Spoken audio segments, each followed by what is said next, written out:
Ika-6 na kabanata. Ang tanong tungkol sa araw ng pamamahinga.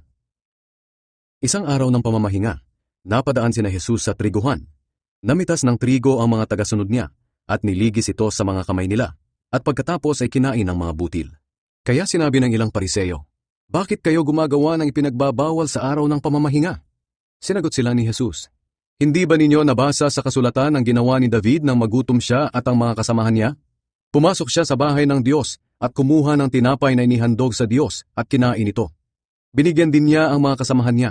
Hindi sila nagkasala, kahit na ayon sa kautusan, ang mga pari lang ang may karapatang kumain niyon." At sinabi pa ni Jesus sa kanila, "Ako na anak ng tao ang siyang makapagsasabi kung ano ang nararapat gawin sa araw ng pamamahinga." Ang lalaking paralisado ang isang kamay. Nang isa pang araw ng pamamahinga, pumasok si Jesus sa sambahan ng mga Hudyo at nangaral. May isang lalaki roon na paralisado ang kanang kamay. Binantayang mabuti ng mga tagapagturo ng kautusan at ng mga Pariseyo si Jesus kung magpapagaling siya sa araw ng pamamahinga upang may maiparatang sila laban sa kanya. Pero alam ni Jesus ang iniisip nila, kaya sinabi niya sa lalaking paralisado ang kamay, "Tumayo ka at lumapit dito sa harapan." Lumapit nga ang lalaki at tumayo sa harapan. Pagkatapos sinabi sa kanila ni Jesus, "Tatanungin ko kayo, alin ba ang ipinapahintulot ng kautusan sa araw ng pamamahinga? Ang gumawa ng mabuti o ang gumawa ng masama? Ang magligtas ng buhay o ang pumatay?" Tiningnan silang lahat ni Jesus, at pagkatapos ay sinabi niya sa lalaki, "Iunat mo ang iyong kamay." Iniunat nga ng lalaki ang kamay niya, at gumaling ito. Pero galit na galit ang mga tagapagturo ng kautusan at mga Pariseyo, kaya pinag-usapan nila kung ano ang dapat gawin kay Jesus. Pumili si Jesus ng 12 apostol. Nang panahong iyon, pumunta si Jesus sa bundok at magdamag siyang nanalangin doon. Kinaumagahan, tinawag niya ang mga tagasunod niya at pumili siya ng 12 mula sa kanila at tinawag niya silang mga apostol. Ito ay sina Simon na tinawag niyang Pedro, Andres na kapatid nito, Santiago, Juan, Felipe, Bartolome, Mateo, Tomas, Santiago na anak ni Alfeus, Simon na makabayan, Judas na anak ng isa pang Santiago, at si Judas Iscariote na siyang nagtraidor kay Jesus. Nangaral at nagpagaling si Jesus. Pagkatapos niyang piliin ang mga apostol niya, bumaba sila mula sa bundok at tumigil sa isang patag na lugar. Naroon ang marami pa niyang tagasunod at ang mga taong nanggaling sa Judea, Jerusalem at sa baybayin ng Tyre at Sidon. Pumunta sila roon upang makinig sa kanya at mapagaling sa kanilang mga sakit. Pinagaling din ni Jesus ang lahat ng pinahihirapan ng masasamang espiritu.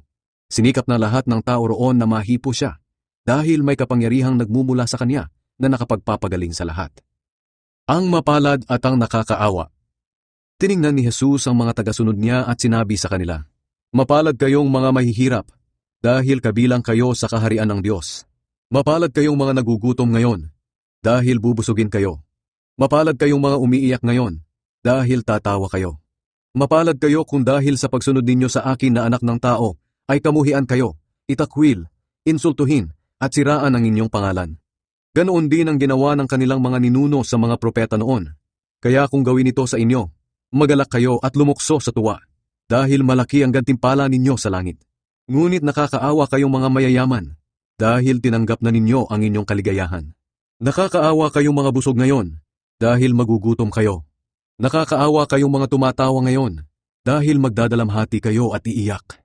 Nakakaawa kayo kung pinupuri kayo ng lahat ng tao, dahil ganoon din ang ginawa ng kanilang mga ninuno sa mga huwad na propeta. Mahalin ang mga kaaway.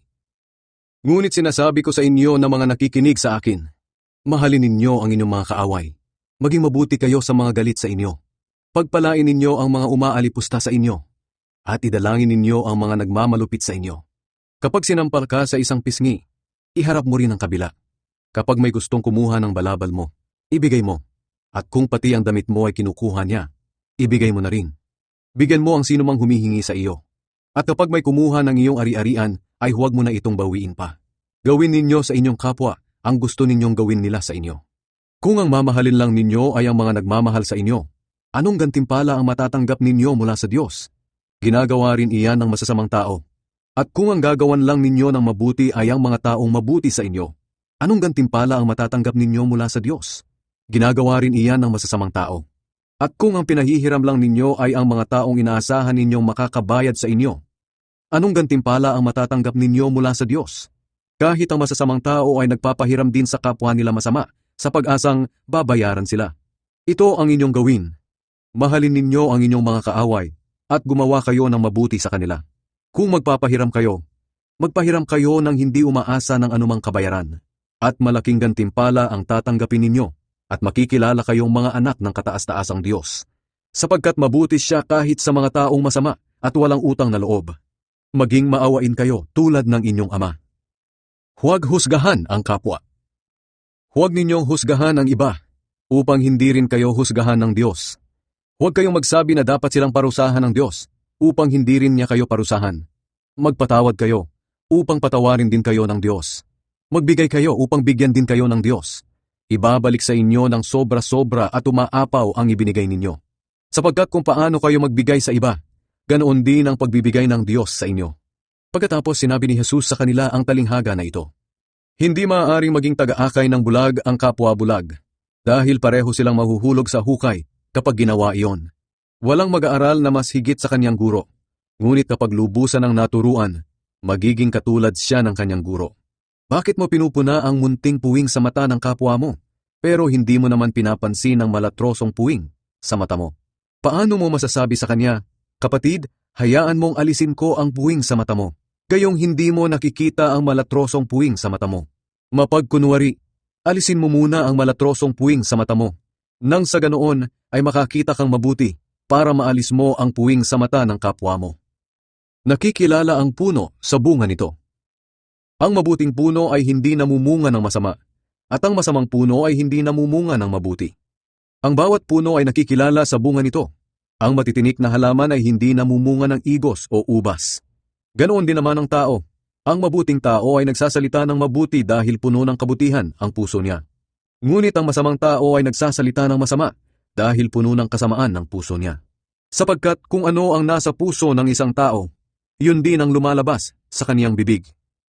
Ang dalawang uri ng taong nagtayo ng bahay. Bakit ninyo ako tinatawag na Panginoon, gayong hindi naman ninyo sinusunod ang mga sinasabi ko? Sasabihin ko sa inyo kung ano ang kahalintulad ng taong lumalapit sa akin, nakikinig at sumusunod sa mga sinasabi ko. Katulad siya ng isang taong humukay ng malalim at nagtayo ng bahay sa pundasyong bato. Nang bumaha at dinaanan ng malakas na agos ang bahay, hindi iyon nayanig dahil matibay ang pagkakatayo. Ngunit ang nakikinig sa mga sinasabi ko pero hindi naman ito sinusunod ay katulad ng isang taong nagtayo ng bahay na walang matibay na pundasyon. Nang bumaha at dinaanan ng malakas na agos ang bahay, nagiba ito at lubusang nawasak.